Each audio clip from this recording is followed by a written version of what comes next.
दोस्तों, मैं नीरज राय पुनः आपको पढ़ाने के लिए उपस्थित हुआ हूँ।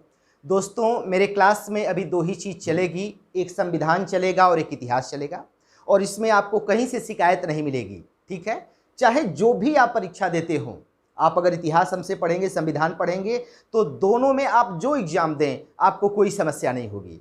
लेकिन फिलहाल अभी एक समीक्षा अधिकारी का पेपर होना है 20 तारीख को।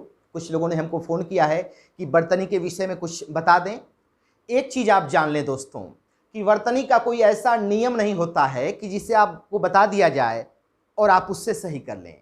ये बिल्कुल अभ्यास और उच्चारण की निपुणता पर निर्भर करता है। जितना अच्छा आपका अभ्यास है, उच्चारण जितना निपुण तरीके से आप करते हैं, आपकी वर्तनी उतनी शुद्ध होगी। ठीक है दोस्तों, फिलहाल कुछ प्रयास करते हैं आपके लिए और आगे बताएंगे इसे तैयार करने का सबसे आसान तरीका क्या होता है वर्तनी का। तो इसमें कुछ नियम है जिसको जानने का प्रयास करते हैं। ठीक है, एक पहला नियम, आप जानते हैं कि बड़ा स और ये जो र है ये मिल करके श्राप वाले स्र का निर्माण करते हैं। ठीक है, बड़ा स और र मिलके, ठीक, ये बात आप जानते हैं। लेकिन यदि यही बड़ा स का संयोग री से हो जाए तब क्या होगा? अगर इसी बड़े स का संबंध री से हो जाए तब क्या होगा? तो यहां जो र लगा हुआ है, ये र क्या होगा? अब समाप्त हो जाएगा। अब तो र नहीं, अब तो री होगा ना। तो यहां जब हम र से संयोग किए हैं तो वो लगा हुआ है, लेकिन जब री से संयोग हो जाएगा तो यह र क्या हो जाएगा? समाप्त हो जाएगा, और ये तब री नीचे लग जाएगा। ठीक है दोस्तों, ये बात समझ में आ गई। जब बड़े स का संबंध र से होता है तो श्राप वाला ये स्र आप देख रहे हैं ऐसे बनेगा, क्योंकि र यहां लगेगा। ठीक है, लेकिन अगर इसी स का री से संबंध हो जाए तब यहां से र हटेगा और री कहां लगता है? नीचे की तरफ लगता है, तो वो लग जाएगा। अब इससे कितना आसान है प्रश्नों को करना।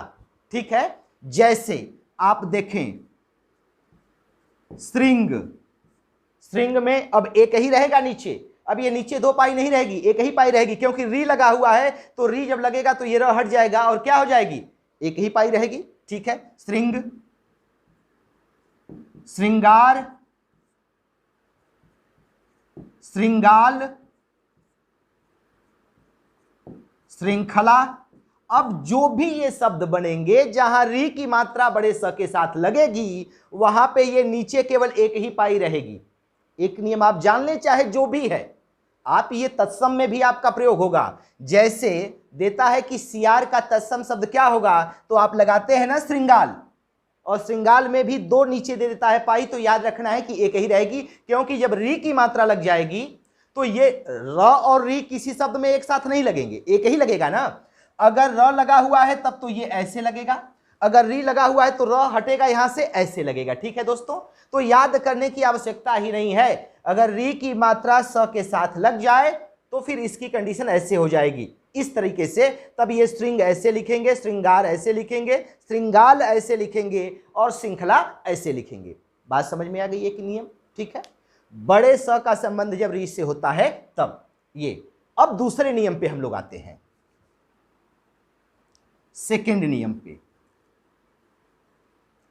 यदि किसी शब्द में दोस्तों बड़ा स और मूर्धन्य स दोनों साथ में आ जाए, यदि किसी शब्द में बड़ा स और मूर्धन्य स दोनों साथ में आ जाए, तो कौन सा स पहले होगा, कौन सा स बाद में होगा? क्योंकि जान लीजिएगा कि उच्चारण में इन दोनों स का उच्चारण एक ही जैसा होता है। बहुत विद्वान इसको फर्क करने का प्रयास करते हैं, लेकिन होता क्या है कि इस स के उच्चारण में जीवा तालव्य को स्पर्श करती है, और इस स के उच्चारण में तालव्य से और ऊपर स्पर्श करना होता है, जो बड़ा कठिन हो जाता है। बहुत कम लोग ऐसा कर पाते हैं। तो दोनों स का उच्चारण एक ही जैसे हो जाता है, बल्कि इसकी जगह खष्ट का प्रयोग कर दिया जाता है। जैसे हम स न कह करके ख कह देते हैं, खष्ट कह देते हैं।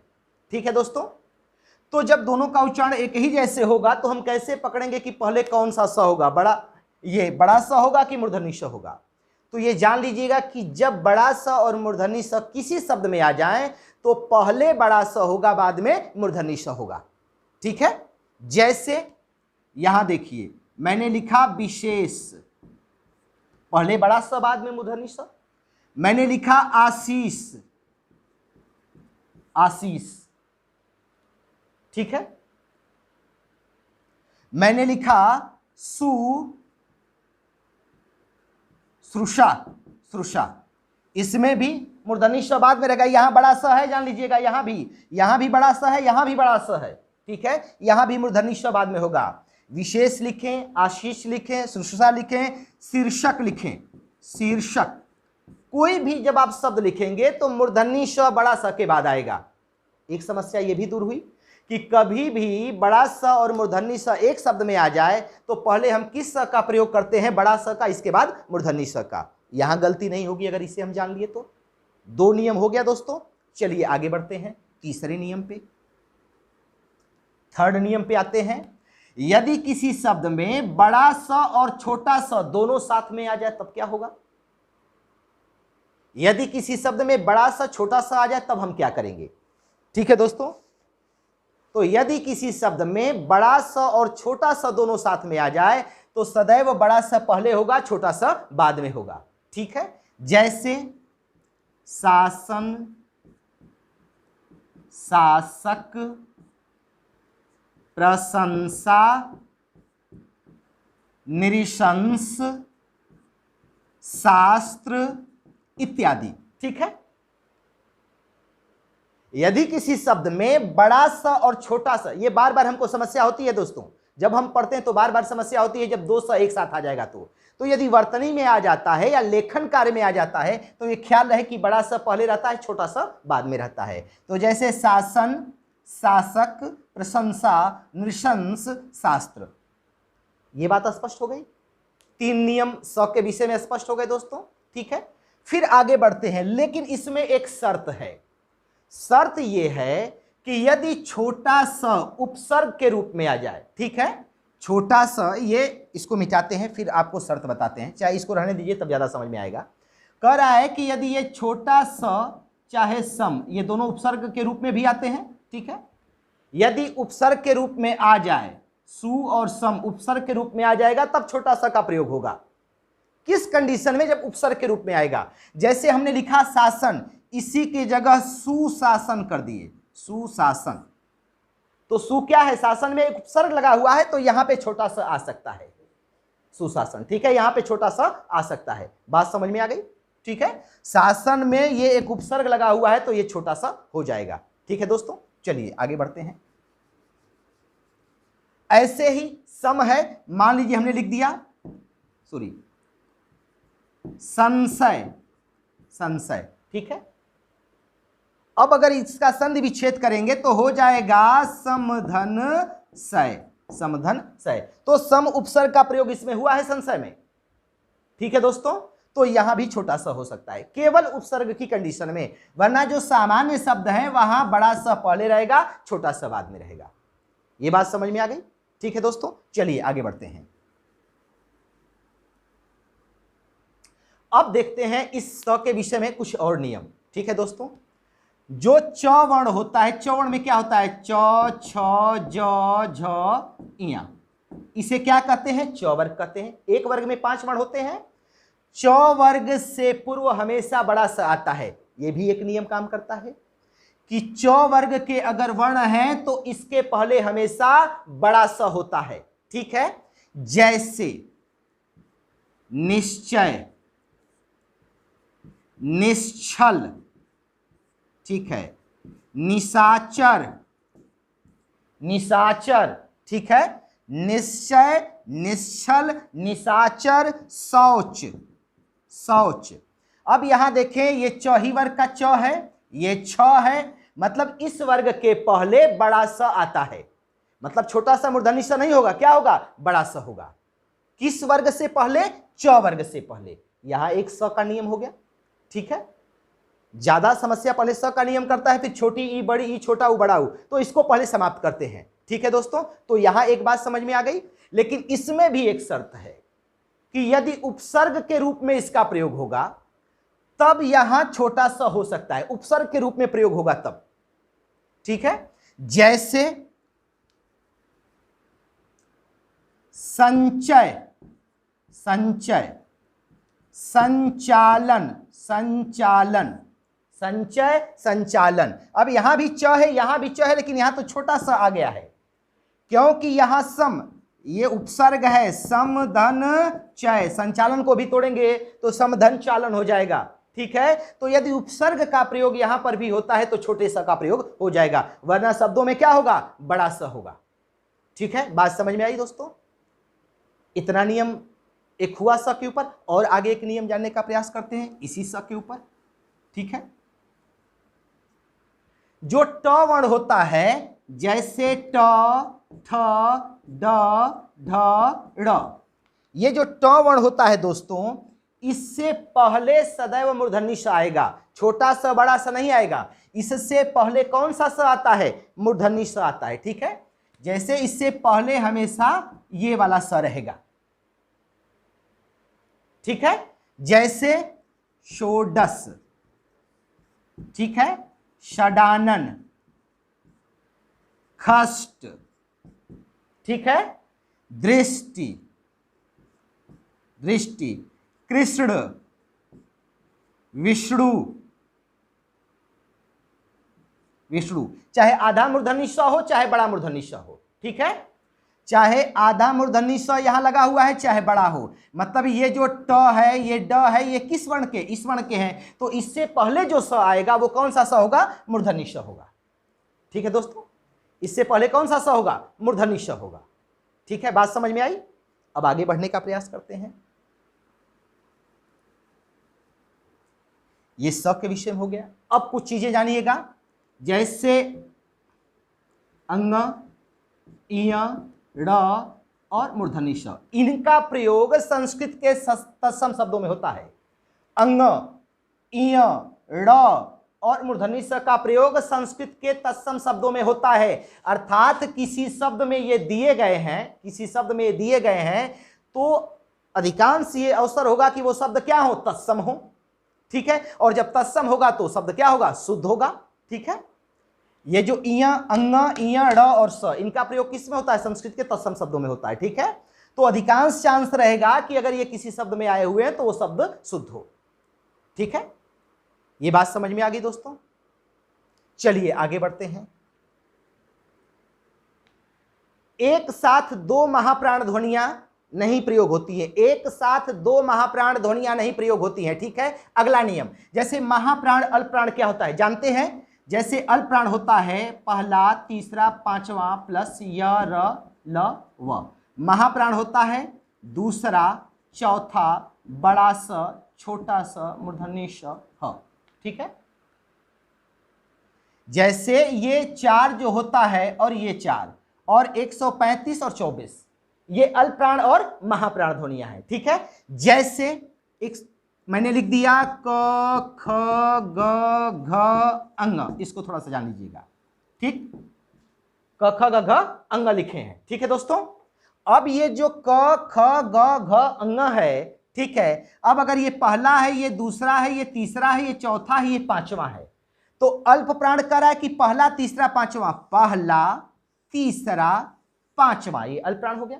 ठीक है दोस्तों, दूसरा और चौथा क्या है, महाप्राण है, दूसरा और चौथा इसमें महाप्राण है। तो कह रहा है कि दो महाप्राण ध्वनियां एक साथ नहीं आएंगी। क्यों नहीं आएंगी?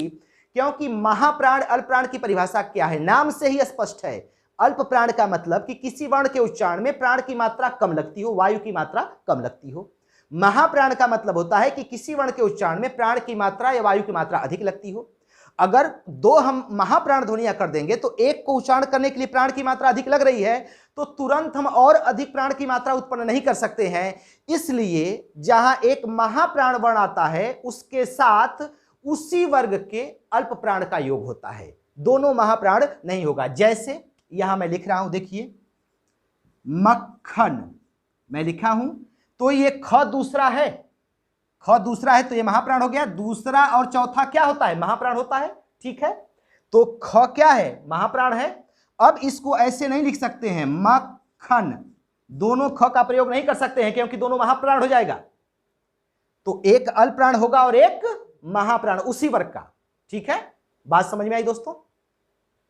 उसी वर्ग का होगा, ये जानने का प्रयास करिएगा। ठीक है, चलिए आगे बढ़ते हैं। इसको अगर ये समझे हैं तो बहुत परीक्षा में, जैसे मान लीजिए कि बुढ़ा लिख दिया, ठीक है, सॉरी तो यहां देखें ट ठ ड ये तीसरा है, ट ठ ड ढ ढ ये चौथा है, ठीक है, और ट ठ ड चौथा है, तीसरा है। तो एक महाप्राण है, एक अल्पप्राण है, ठीक है। एक प्रश्न लेते हैं पेपर के हिसाब से आपके लिए। मान लीजिए कि आपकी परीक्षा में ये दो चीजें दे दिया, ठीक है, फुफ्फुस, ठीक है, और दूसरा फिर दे दिया फुफ्फुस। यहां दो जगह लिख दिया, ठीक है, फुफ्फुस और फुफ्फुस, ये दोनों लिख दिया, ठीक है दोस्तों। और पूछा कि कौन सा सही है। अब आपसे पूछा गया कि कौन सा सही है, ये फुफ्फुस और ये भी फुफ्फुस लिखा गया है, पूछा कि कौन सही है। तो यहां देखिए प फ प फ ब भ म। अगर मैं पूछूं कि इस पे अल्पप्राण महाप्राण कौन सा है, तो पहला, तीसरा और पांचवा अल्पप्राण हो जाएगा, दूसरा और चौथा महाप्राण हो जाएगा। तो ये जो फ है इससे पहले भी आधा फ लिखा गया है और दो महाप्राण ध्वनियां एक साथ नहीं आती हैं, इसलिए गलत हो जाएगा। ये सही होगा आधा प और फ वाला, ठीक है। बात समझ में आ रही है। अब आगे बढ़ने का प्रयास करते हैं। संस्कृत में दोस्तों जो स्पर्श व्यंजन होते हैं, स्पर्श व्यंजन कहां से कहां तक होते हैं, क से लेकर के म तक स्पर्श व्यंजन। ये जो 25 वर्ण है ये स्पर्श व्यंजन माने जाते हैं। क से लेकर के म तक जो 25 वर्ण है इनको हम स्पर्श व्यंजन मानते हैं, ठीक है।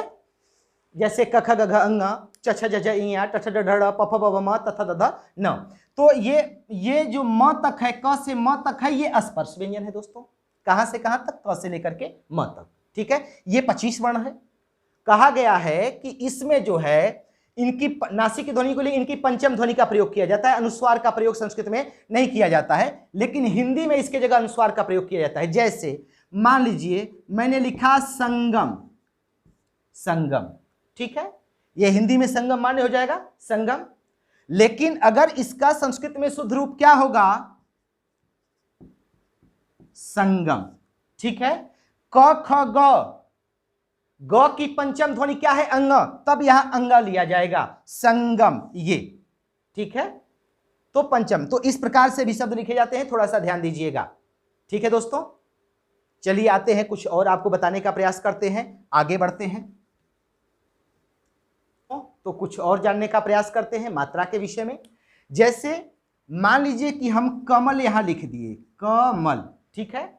तो ये क एक ध्वनि है, म एक ध्वनि है, ल एक ध्वनि है, ठीक है। वर्ण क्या होते हैं, जो अखंडित ध्वनि है उसी को दोस्तों वर्ण कहते हैं, ठीक है। तो ये क एक ध्वनि है, म एक ध्वनि है, ल एक ध्वनि है। वक्ता जब कमल कहेगा तो पहले क कहेगा, म कहेगा, ल कहेगा। यदि वक्ता एक ध्वनि से दूसरे ध्वनि पे संचरण करते समय ज्यादा ले, ठीक है, तो मात्रा बड़ी हो जाएगी, और समय कम ले तो मात्रा छोटी हो जाएगी, मतलब ह्रस्व हो जाएगी या तो दीर्घ होगी। यही नियम है, ठीक है। तो यहां देखें, जैसे मैंने एक शब्द लिखा नीरज, अपना नाम, और एक नाम यहां और लिख दिया नीलेश, दो नाम लिख दिया। अब दोस्तों ये देखिए, ये मत ख्याल करिए कि कहां छोटी की मात्रा लगी है, कहां बड़ी की मात्रा लगी है, ठीक है। उच्चारण के आधार पे हम अवधि को पकड़ेंगे। अब वक्ता पहले न कहेगा, र कहेगा, फिर ज कहेगा। इसमें भी वक्ता पहले न कहेगा, ल कहेगा, फिर स कहेगा, ठीक है। अगर न से र तक जाने में समय ज्यादा लगा तब तो मात्रा दीर्घ हो जाएगी, बड़ी ई की मात्रा होगी। अगर समय कम लगा तो छोटी की मात्रा होगी। वैसे ही यहां भी है। अब आप अपने मन में बोलकर देखिएगा, नीरज कह के देखिए, नीलेश कह के देखिए, इसके बाद मात्रा अपने आप स्पष्ट हो जाएगी। जे वही नीलेश कहेंगे, न अभी खत्म नहीं होगा कि ल सामने खड़ा हो जाएगा। नीलेश कह के देखें अपने मन में, तो न के तुरंत बाद ल आ जाएगा, इसका मतलब कि यहां छोटी की मात्रा होगी, ठीक है, यहां छोटी की मात्रा होगी। यहां नीरज में न से र में जाने में यहां समय इसकी अपेक्षा ज्यादा लग रहा है, इसलिए यहां पे बड़ी ई की मात्रा होगी। खुद आप बोलेंगे तो आपको स्पष्ट हो जाएगा कि नीरज कह रहे हैं तो न से जब हम र तक पहुंच रहे हैं तो क्या समय ज्यादा लग रहा है, कि नीलेश कह रहे हैं तब ज्यादा लग रहा है। तो जब ही नीलेश कहेंगे, नी के बाद ल तुरंत आ जाता है, लेकिन यहां आने में देर होती है, ठीक है। बात समझ में आई। जैसे मान लीजिए समीक्षा अधिकारी के पेपर में पूछा गया था आपके, एक यहां पे ख्याल करिएगा कि पूछा गया था धोबिन, धोबिन धोबन कौन सी वर्तनी शुद्ध है? ठीक है, धोबिन, धोबिन, धोबन। अब आप बोलेंगे तो यहां ब के बाद न तुरंत चलाएगा, धोबिन। यहां बोलकर देखिए, वही मैंने कहा कि आप संचरण करेंगे, पहले ध पे आएंगे, फिर ब पे आएंगे, फिर न पे आएंगे। अगर ब से न में जाने में समय कम लगता है इस शब्द के उच्चारण में, तो मात्रा ह्रस्व हो जाएगी, इसलिए छोटी की मात्रा होगी, ये सही होगा। ठीक है दोस्तों, अगर ऐसे भी समझ में नहीं आता है तो चलिए दूसरा एक प्रयास आपके साथ हम करते हैं। छोटी ई का मतलब इसमें एक मात्रा हो गई, ठीक है, और बड़ी ई का मतलब हो गया कि इसमें दो मात्रा हो गई, मतलब इसमें दो ई है, इसमें एक ही ई है। अब दूसरे प्रकार से आपको समझाने का प्रयास करते हैं। मान लीजिए यहां लिख दिया मैंने प्रति और यहां लिख दिया मैंने प्रतीत। यहां छोटी की मात्रा है, यहां बड़ी की मात्रा है। यहां मैंने लिखा प्रति, यहां लिखा मैंने प्रतीत। ठीक है दोस्तों, अब यहां छोटी की मात्रा है, आगे बड़ी की मात्रा है। यहां प्रति कहेंगे तो समय कम लग रहा है, प्रतीत करें तो समय ज्यादा लग रहा है, और समय के साथ अगर अपने भीतर ख्याल करेंगे तो प्रतीत कहेंगे तो दो बार ई का उच्चारण भी होगा आपके भीतर। जरा कह के देखिए अपने भीतर, तो प्रतीत मतलब दो बार ई आ रहा है, देखिए कह करके प्रतीत, क्योंकि बड़ी ई की मात्रा है तो दो ई की यहां मतलब आवश्यकता होगी। तो जब उच्चारण करेंगे तो ऐसा लगेगा कि दो ई आ रहा है। एक तरीका होता है, जैसे मैंने लिख दिया यहां कवि और यहां लिख दिया कविश्वर, कविश्वर। ठीक है, कवि में छोटी की मात्रा है, कविश्वर में बड़ी की मात्रा है। ठीक है, कविश्वर में बड़ी की मात्रा है, तो कविश्वर बोलेंगे तो लगेगा जैसे दो बार हमें ई का उच्चारण कर रहे हैं। बोलकर देखिए कविश्वर, एक बार लगेगा कि कवि कह रहे हैं, आगे फिर ईश्वर कह रहे हैं। ठीक है दोस्तों, कविश्वर ऐसा लगेगा कि दो बार उच्चारण हो रहा है। तो ऐसा लगेगा कि प्रतीत जैसे लगेगा कि दो बार ई का उच्चारण हो रहा है, तो इसमें बड़ी की मात्रा इसमें, और इसमें छोटी की मात्रा है, इसमें छोटी की मात्रा है। ठीक है, तो एक तो टाइम ड्यूरेशन का ख्याल रखेंगे, और दूसरा ख्याल ये रखेंगे कि उच्चारण में क्या दो बार तो नहीं आ रहा है, ऐसा लग तो नहीं रहा है। जब दो बार ध्वनि आ गई तो समझिए कि बड़ी ई की मात्रा है। आप खुद अपने यहां कमरे पे बैठ करके इसे बोलकर देखिए, प्रतीत आपको लगेगा कि दो बार ई आ रही है, कविश्वर लगेगा कि दो बार ई आ रही है। ठीक है, और मात्रा तो समय अधिक लग ही रहा है। तो ये दो नियम से आप इसको पकड़ने का प्रयास करेंगे तो आपको पकड़ में आ जाएगा। ठीक है दोस्तों, दूसरी बात आज जान लीजिएगा कि जब आगे बड़ा स होगा तो उससे पहले हमेशा बड़ी ई की ही मात्रा होगी। जैसे मैंने लिखा नदीश, मुनीश। ठीक है, कपीस, हरीश, जानकीस। ठीक है, बड़ा सा है तो उससे पहले बड़ी ई की मात्रा होती है। एक चीज ये भी आप ख्याल रखिएगा कि बड़ा सा से पहले बड़ी ई की मात्रा होती है। ठीक है, और जहां संयुक्त वर्ण होंगे वहां संयुक्त से पहले छोटी ई की मात्रा होती है। ठीक है, जैसे देखिए स्त्रियां, ठीक है, रश्मियां। ठीक, यहां संयुक्त से पहले क्या होगा, छोटी की मात्रा रहेगी। ये आधा स म से संयुक्त हो रहा है तो इससे पहले छोटी की मात्रा होगी। यहां आधा छोटा सा त्र से संयुक्त हो रहा है तो इससे पहले छोटी की मात्रा होगी। ये एक जानने का प्रयास करिएगा। अब यहां कुछ चीजें मैंने लिखा है जिसे आप समझ सकते हैं। छोटी ई बड़ी ई पे चार चीजें मैंने लिख दिया है, जैसे गिरी, निशी, विधि, शिशिर, मिहिर, विविध, शिथिल। यहां दोनों तरफ छोटी की मात्रा है। फिर यहां पे क्या है, पहले छोटी की मात्रा है फिर बड़ी की मात्रा है। मिली, खिली, छिपी, हिली, सिली। ठीक है, अब यहां पे पहले बड़ी की मात्रा है फिर छोटी की मात्रा है। प्रीति, नीति, रीति, प्रतीति।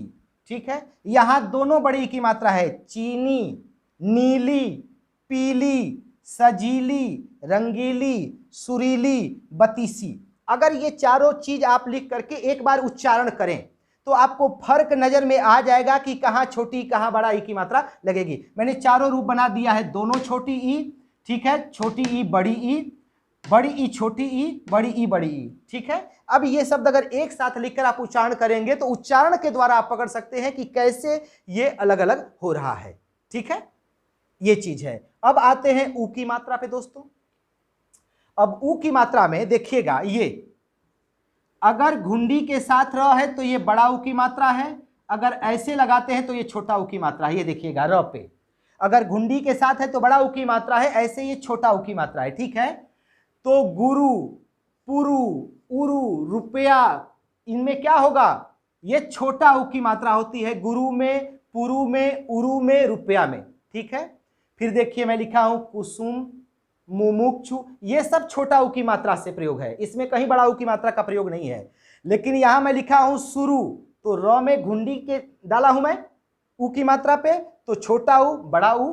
जुलूस, पहले छोटा ऊ, ल पे बड़ा ऊ रहेगा, जुलूस। हुजूर, ठीक है, फिर वैसे ही भूसुर, पहले बड़ा ऊ फिर छोटा ऊ। नूपुर, पहले बड़ा ऊ फिर छोटा ऊ। ठीक है, वैसे उर्मिला लिखा हूं, बड़ा ऊ से उर्मिला लिखा जाता है, भूर्जा में बड़ा ऊ से, भूस्मा में बड़ा ऊ से। ठीक है, अब इसको थोड़ा सा जानने का प्रयास करिएगा, समझाने का प्रयास करते हैं। ठीक है दोस्तों, थोड़ा सा समय दीजिए, क्योंकि बर्तनी का चैप्टर बहुत महत्वपूर्ण है और ये काफ़ी समय लगता है इसको बताने में। थोड़ा सा हम चाहते हैं कि जल्दी में प्रयास करें कि आपका काम एक क्लास में हो जाए। ठीक है, तो यहाँ देखने का प्रयास करिएगा। अब ये यदि आपको समझ में नहीं आता है तो इसमें एक तरीका होता है, इसमें भी टाइम का समय होता है, वही टाइम ड्यूरेशन। जैसे मान लीजिए मैंने लिख दिया उदय और यहाँ मैंने लिख दिया उर्मी। ठीक है, यहाँ बड़ा ऊ की मात्रा है, यहाँ छोटा ऊ की मात्रा है। अब वक्ता पहले ऊ कहेगा, फिर द कहेगा, फिर य कहेगा, और यहाँ वक्ता ऊ से फिर म पे जाएगा। तो यदि ऊ से द में जाने में कम समय लगता है तो छोटा ऊ की मात्रा होगी, यदि ज्यादा समय लगता है तो बड़ा ऊ की मात्रा होगी। तो उदय में ऊ के तुरंत बाद द आ जा रहा है, लेकिन उर्मी कहने में ऊ के बाद म आने में समय ज्यादा लग रहा है, इसलिए यहां बड़ा ऊ की मात्रा होगी, यहां छोटा ऊ की मात्रा होगी। ठीक है दोस्तों, तो ये जानने का प्रयास करिएगा। दूसरा तरीका मैं बता दूं आपको, आप जबरदस्ती मत करिएगा, एक जो उसका स्वभाव है उस पे आइएगा। जब भी बड़ा ऊ की मात्रा का उच्चारण होगा होठ आगे की तरफ आ जाएगा और छोटा ऊ की मात्रा में होठ सामान रहेगा। ठीक है, बड़ा ऊ की मात्रा में होठ आगे आ जाएगा। जैसे मान लीजिए मैंने लिख दिया, यहां पे देखिएगा भूतसर्ग, भूतसर्ग। ठीक है, अगर इसका संधि विच्छेद किया जाए तो भूधन उत्सर्ग होगा। अब लड़के को नहीं पता है कि कहां बड़ा ऊ होगा कहां छोटा ऊ होगा, लेकिन अगर संधि विच्छेद किए हैं और उच्चारण करके देखिए, भू, जो ही भू कहेंगे होठ आगे की तरफ जाएगा, भू धन उत्सर्ग, फिर होठ सामान्य आ जाएगा। मतलब यहां छोटा ऊ रहेगा, यहां बड़ा ऊ रहेगा। अब बोल के देखें ना, जहां बड़ा ऊ की मात्रा होगी ये उसका, आप चाहे तो जबरदस्ती करके छोटा ऊ में भी आगे होठ कर सकते हैं, लेकिन जो अपने आप स्वभाव से होगा, अगर बड़ा ऊ रहेगा तो होठ आगे की तरफ जाएगा। जैसे आप देखिए, आपकी समीक्षा अधिकारी में पूछा गया प्रश्न है, उसी को मैं लेता हूं। अनुकूल, ये सही है बर्तनी, यही पूछा गया है, यहां भी छोटा ऊ की मात्रा किया है। अब यहां छोटा ऊ है, यहां बड़ा ऊ है, यहां छोटा ऊ लगाया है, यहां बड़ा ऊ, यही बर्तनी सही है। अब बोल के देखिए तो, अनुकूल, जब क पे आएंगे तो होठ आगे की तरफ आ जाएगा, तो किसी से पूछना ही नहीं है, क पे बड़ा ऊ की मात्रा होगी, अनुकूल। ठीक है, तो थोड़ा सा इसको जानने का प्रयास करिएगा। ठीक है, और एक चीज और यहां जानिए आप थोड़ा सा, ये बहुत बार पूछा जाता है, परीक्षा में गलती होता है। मध्याह्न, चिन्ह, ब्रह्म, ब्राह्मण, आह्लाद, प्रहलाद, अपनहुति। ठीक है, इन सब में ह पहले है, ये जान लीजिएगा, इन सब में ह पहले है। ठीक है, जैसे परीक्षा में आपको गलती कराने के लिए ऐसे दे देगा चिन्ह, चिन्ह, तो ये गलत हो जाएगा दोस्तों, ये होता है चिन्ह। इसी ह में न कर देते हैं, या और समझ लिए कि बता दें आपको कि ऐसे भी कर सकते हैं, ह पे हलंत भी लगा सकते हैं, चिन्ह।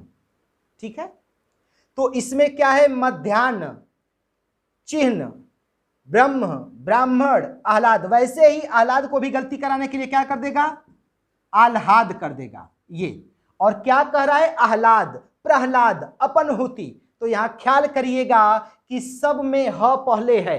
ठीक है, जैसे प्रहलाद ल बाद में है, पहले नहीं है, आह्लाद ल बाद में है, पहले नहीं है, अपनहुति। ठीक है, अपनहुति, तो क्या है, हो जाएगा अपहनुति है। ठीक है। तो यहां पे भी ह जो है पहले रहेगा, बाद में नहीं रहेगा। ठीक है, मतलब ये इतने शब्द हैं, इनको थोड़ा सा आप ख्याल कर लेंगे तो ये गलती नहीं होगी। जैसे मध्याह्न है, वैसे ही अपहनुति है। ठीक है, ह पहले है न बाद में है, ये बस ख्याल रखिएगा इनमें। ठीक है दोस्तों, चलिए अब आगे कुछ बताने का प्रयास करते हैं आपको। अब मेन जो चीज हम आपको अब बताने के लिए प्रयास कर रहे हैं वो सबसे जरूरी अब चीज है। ठीक है दोस्तों, ये चीजें हम आपको बार बार कितना हो बताएं आप गलती करेंगे। क्यों? एक मानव का स्वभाव होता है, जो आपने उच्चारण विकास कर लिया अपने भीतर, उसी के अनुसार आप गलती करेंगे। कई बार समझाएं, लाख बार समझाएं, आप उच्चारण यदि सुधारेंगे नहीं तब तक वर्तनी सही नहीं होगी। अब ये अंतिम जो बात बताने जा रहे हैं इसको विशेष ख्याल से आप करिएगा, विशेष ख्याल से पकड़ने का प्रयास करिएगा। ठीक है, मान लीजिए कि मैं बड़ी ई छोटी की मात्रा आपको समझा रहा हूं, लेकिन आप जब कालिदास कहेंगे, कालिदास कहेंगे तो आप लिखेंगे भी क्या? कालिदास ही तो लिखेंगे। लेकिन कालिदास जब कहेंगे आप तो आप लिखेंगे भी शुद्ध। ये शुद्ध है, छोटी की मात्रा से है। ठीक है, जैसे एक दिन मैं पढ़ा रहा था, एक बच्ची कही सर कवित्री लिखिए, मैंने लिख दिया कवित्री। बच्ची ने कहा सर गलत है। मैंने कहा फिर बताओ क्या लिखें? फिर बोली कही कवित्री लिखिए। तो मैंने कहा कि फिर वही लिख दिया। मैंने कहा यही तो कवित्री है। तो कही सर गलत है। तो मैंने कहा तब सही बोलो ना कि कवइत्री, कवइत्री। तो जब कवइत्री बोलेंगे तो उसको सही लिखेंगे भी। जब कवइत्री बोलेंगे तब तो कवित्री लिखेंगे। ठीक है, आज जब हम गलत बोलेंगे तो गलत लिखेंगे भी, ये जान लीजिएगा। कवित्री बोलेंगे तो कवित्री ही तो लिखेंगे, लेकिन कवइत्री बोलेंगे तो कवइत्री ही लिखेंगे। वैसे कालिदास, कालिदास नहीं है, कालिदास है तो हम करेंगे। ठीक है, सही। वैसे ही अगर अहिल्या हम पढ़ते हैं बार बार तो अहिल्या ही लिखेंगे ना। अगर हम जान लें कि अहिल्या शब्द नहीं होता है, अहल्या होता है। ठीक है, अहिल्या नहीं होता है, अहल्या होता है, तब हम इसको सही लिखेंगे। ठीक है, अगर देखिए उच्चारण में कितना उच्चारण का कितना लाभ होता है, यहां आपको हम बताने का प्रयास करते हैं। बस ये अंतिम है, अगर उच्चारण आपने सीख लिया तो आपसे वर्तनी कोई गलती नहीं करा सकता है। जैसे मान लीजिए कि आपके सामने एक वर्ड आ गया अंत्याक्षरी, आप नहीं जानते हैं कैसे लिखा गया है, आपने कभी नहीं देखा है, लेकिन उच्चारण पे ध्यान दीजिए। अंत्याक्षरी क्या कह रहा है? अन कहा ना, आधा ना। ठीक है, अंत्या कह रहा है त्या, त्या लिख दिए। अंत्याक्षरी आधा क ले रहा है, इसका मतलब कि छत्री वाला छ होगा, अंत्याक्षरी। अंत्याक्षरी कहां से गलती होगा? जब उच्चारण हमारा शुद्ध होगा तो शब्द भी हमारा शुद्ध होगा, अंत्याक्षरी। ठीक है, हम क के साथ छ का उच्चारण कर रहे हैं इसलिए छत्री वाला छ हो जाएगा। अगर छाता वाला छ जहां होगा दोस्तों, वहां क्या होगा? ये तालव्य व्यंजन है। तो जब तालव्य होगा तो जीवा जाकर के तालु को स्पर्श करेगी। ठीक है,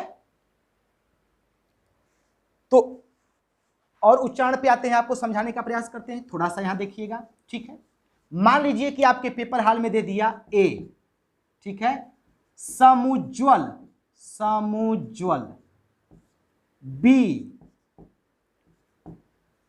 प्रज्वलित, प्रज्वलित। सी प्रज्वलित। डी उज्ज्वल, उज्ज्वल, उज्ज्वल। ठीक है, समुज्ज्वल, प्रज्वलित, प्रज्वलित, उज्ज्वल। और पूछ दिया कि कौन सी वर्तनी अशुद्ध है आपसे, कौन सी वर्तनी अशुद्ध है? तो दो दो ज देख रहे हैं, एक में एक ज, यहां पे सब जगह दो दो ज दिया हुआ है। तो यदि हमारे उच्चारण में दो बार ज नहीं आएगा तो यहां दो बार ज लगेगा भी नहीं, ये जान लीजिएगा। अब हम उच्चारण करके देख लें, समुज्ज्वल। आप बोल के देखिएगा, समुज्ज्वल। समुज एक बार करें तो थोड़ा सा ज आ रहा है, समुज्ज्वल। यहां दो बार ज आ रहा है, बोल करके देखिए, समुज्ज्वल। उज्ज्वल, उ के बाद भी ज आ रहा है, फिर व से पहले भी ज आ रहा है, उज्ज्वल। ठीक है, प्रज्व। अब यहां प्रज्व में सीधे व से पहले आधा ज आ रहा है, प्र के साथ आधा ज नहीं लग रहा है, प्रज्व। यहां देखिए, समुज्ज्वल, ज्वल, यहां 2 बार ज का उच्चारण हो रहा है, आप देखिएगा, ख्याल करिएगा, लेकिन प्रज्व, प्र के साथ ज नहीं आ रहा, केवल व के पहले ज आ रहा है, प्रज्वलित। इसलिए यहां जो 2 ज लगा हुआ है, ये वर्तनी बी वाली क्या हो जाएगी, अशुद्ध हो जाएगी और ये सही हो जाएगी। जरा इसको उच्चारण करके देखिएगा आप कमरे पे, तो आपको खुद ख्याल आ जाएगा कि कैसे ये होगा। ठीक है, तो उच्चारण का यदि हमें ज्ञान होगा तो कभी भी हमारी वर्तनी नहीं गलत होगी। अगर मैथिली हम बोल रहे हैं तो हमसे गलती होगा, लेकिन यदि हम उच्चारण मैथिली कर रहे हैं तो हमसे मैथिली श्रवण होगा। ठीक है, अगर हिरण्यकश्यप कह रहे हैं तब तो गलत होगा। अगर वही हम कह रहे हैं कि हिरण्यकशिपु, हिरण्यकशिपु, तो ये सही होगा अपने आप। तो 2 ही सूत्र में बताता हूं, ये इतना कारगर होता है दोस्तों कि इस पे जो काम करता है वर्तनी कभी गलत नहीं होगी। अब अंतिम जो मैं एक सूत्र आपको बता रहा हूं, इसका प्रैक्टिकल करके केवल देखिएगा और आप खुद कहेंगे कि आश्चर्यचकित हो जाएंगे कि कितना जल्दी आपका लाभ हो रहा है। ठीक है, वो सूत्र क्या है, जैसे पीछे एक क्लास में लिया हूं मोटिवेशनल, जिसमें आत्मसंबोधन के विषय में बताया हूं। जो लोग पहली बार इस क्लास को मेरे देख रहे होंगे, जाकर के मेरे चैनल का नाम है Hindi GS bye Neeraj sir, उसमें वो होगा वीडियो, आप देख सकते हैं। आत्मसंबोधन के द्वारा, जैसे मान लीजिए कि आप देखेंगे, चाहे किसी की किताब लेकर देखें, डॉक्टर वासुदेव की लेकर देखें, या फिर आप घटना चक्र लेकर देखें, कोई आप एक बुक लेकर के देखें जिसमें 200-250 शब्द आपको मिलेंगे कि वर्तनी पढ़ने लायक है, आप पढ़ सकते हैं। ठीक है, अन्य तो शब्द आपको आते भी तो हैं, तो 200 से 250 शब्द ऐसे रहेंगे कि जो वर्तनी आपको पढ़ने लायक है। अगर इसमें भी छांटेंगे तो केवल 100-125 शब्द होते हैं जिसको पढ़ने लायक होता है। अरे आप पढ़ रहे हैं तो कुछ आपको पता भी तो है, तो 100-150 शब्द कठिन होते हैं। ये 1 से 2 दिन का काम है, कभी भूलेगा नहीं। और ये आत्मसंबोधन वो तरीका होता है, जैसे मैं कहता हूं आप 50 शब्द ले लीजिए आज के दिन और 20 मिनट का समय ले लीजिए और आत्मसंबोधन करके उसको पढ़ जाइए। 3 बार आत्मसंबोधन करके पढ़िए, देखिए वो कभी नहीं भूलेगा। जैसे मान लीजिए आपने लिखा दरोगा, ठीक है, लेकिन ये शब्द होता है दारोगा। अब आपने अपने आप से बात किया, अरे दरोगा नहीं होता है, ये तो मैं गलत जानता था, ये क्या होता है, दारोगा होता है, द पे आ की मात्रा होती है। ठीक है, अपने आप को संबोधित करिए कि ये दरोगा नहीं होता है, पहले ये अपने आप को मैसेज करिए कि ये नहीं होता है। होता क्या है, दारोगा होता है, द पे आ की मात्रा होती है। ठीक है, वैसे ही मान लीजिए आप पढ़ रहे हैं आधीन, आधीन पढ़ रहे हैं, अरे आधीन नहीं होता है, आ नहीं होता है, ये तो अधीन होता है, इस पे आ की मात्रा नहीं होती है, क्या होता है, अधीन होता है, आधीन नहीं होता है। अपने आप को संबोधन करिए 2 से 3 बार, एक शब्द को लीजिए 2-3 बार संबोधन करिए कि क्या नहीं होता है, क्या होता है। 3 बार अपने आप को संबोधन करिए कि आधीन नहीं होता है, अरे ये तो मैं गलत जानता था, ये तो अधीन होता है। ऐसे केवल 3-4 बार संबोधन करिएगा। 50 शब्द लेकर के 20 मिनट का समय लगता है। आप आश्चर्यचकित रह जाएंगे कि 50 शब्द आपको याद हो जाएंगे केवल 20 मिनट ऐसे कर लेंगे तो। ठीक है, जैसे मान लीजिए आप जानते हो प्रमाणिक, प्रमाणिक, ठीक है, प्रमाणिक, तो अरे ये प्रमाणिक नहीं तो प्रामाणिक होता है, प्र नहीं होता है। ठीक है, क्या होता है, प्रामाणिक होता है। 2-3 बार अपने आप से कहें, अपने आप आपका सही हो जाएगा। ठीक है, अपने आप आपका सही हो जाएगा। जैसे आप जानते हैं द धी ची, ये शुद्ध शब्द है। वैसे बाल्मीकि, बाल्मीकि, अब ये दोनों शुद्ध शब्द हैं। ठीक है, लेकिन इन दोनों में ई की मात्रा इधर से लगा देगा। ठीक है, तो आप अपने आप को मैसेज करेंगे कि दधीची ऐसे लिखा जाता है, मैं गलत जानता था, वाल्मीकि ऐसे लिखा जाता है। ठीक है, तो जब अपने आप को आत्मसंबोधन करके पढ़ेंगे कि उस शब्द में क्या विशेषता है, ठीक है, तो अपने आप आपको, जैसे मान लीजिए कि पूजनीय, आपने याद किया हुआ है, जय आपको पता है, अरे ये पूजनीय नहीं होता है, ये तो पूजनीय होता है। ठीक है, या पूज्य होता है। फिर अपने आप को मैसेज कर रहे हैं बार बार आप, तो क्या नहीं होता है एक बार दिमाग को ये बता रहे हैं, और क्या होता है, कैसे होता है ये बता रहे हैं। तो 3 बार एक शब्द को बताकर देखिएगा।